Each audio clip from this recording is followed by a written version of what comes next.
Imagine a world at its breaking point. By December 1914, the Great War had already claimed nearly 1 million lives. The war to end all wars had devolved into a hellish stalemate of mudblood and barbed wire. Known as the Western Front, the promise of being home by Christmas had become a cruel joke. But on a frozen Christmas Eve in the Ypres salient, something happened that generals on both sides feared more than any bullet. This is the story of how the spirit of Christmas forced a truce that showed us the one thing the war couldn't destroy: the beauty of the human soul.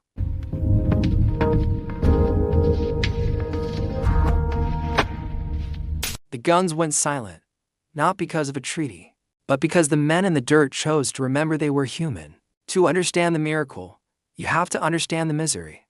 The trenches were narrow, rat-infested ditches. In late December, the temperature plummeted, and the mud froze solid. Soldiers were suffering from trench foot, and the stench of decomposing bodies in no man's land was a constant reminder of their mortality. On December 24th, the German 134th Saxon Regiment began placing small fir trees on the parapets of their trenches. They were lit with candles, flickering like tiny stars in the darkness. Then the singing started.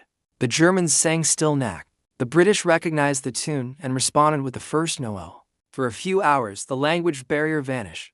The carols were a bridge across the abyss. The first men to step out did so with their hands raised. They expected a sniper's bullet. Instead, they found a greeting. British Corporal John Ferguson wrote in his diary, "We shook hands, wished each other a Merry Christmas, and were soon conversing as if we had known each other for years." This wasn't just a few soldiers. Historians estimate that nearly 100,000 men participated in informal truces along the front. They traded what little they had: British bully beef for German sausages, buttons for badges, English tobacco for German cigars. They even helped each other with the most grim task of all. In the middle of no man's land, joint burial services were held. Enemies stood side by side, reciting the 23rd Psalm as they laid their fallen comrades to rest in the frozen earth. No story of 1914 is complete without the famous football match. While some historians debate the scale, letters from the 133rd Royal Saxon Regiment and the Scottish Seaforth Highlanders confirmed that games did happen. There were no jerseys or referees. They used hay-stuffed sacks or empty tin cans. The terrain was a nightmare of frozen craters, but for 90 minutes the Great War didn't exist. However, back in the headquarters, the generals were horrified. Sir John French, Commander-in-Chief of the British Expeditionary Force, issued strict orders. This fraternization must cease immediately. It destroys the spirit of the offensive. To the High Command, humanity was a threat to victory.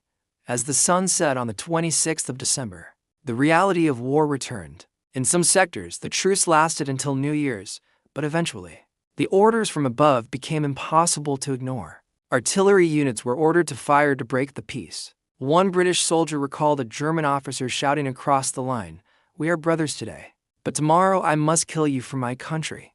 Do not stand up, for I will be forced to fire." The Christmas truce was never allowed to happen again. In 1915 and 1916, the use of poison gas and the horrors of the Somme hardened hearts. The innocence of 1914 was buried under millions of tons of steel. The 1914 truce remains a powerful testament to the human spirit. It proves that war is often a conflict of old men in offices, fought by young men who have no reason to hate each other. In the silence of that Christmas night, the soldiers showed the world that peace is not just the absence of war, but the presence of empathy. If this story touched your heart, please hit the like button and subscribe to join our journey through history. I want to hear from you. What do you think about this extraordinary event? Was it a moment of hope, or a tragic glimpse of what could have been? Leave your thoughts in the comments below.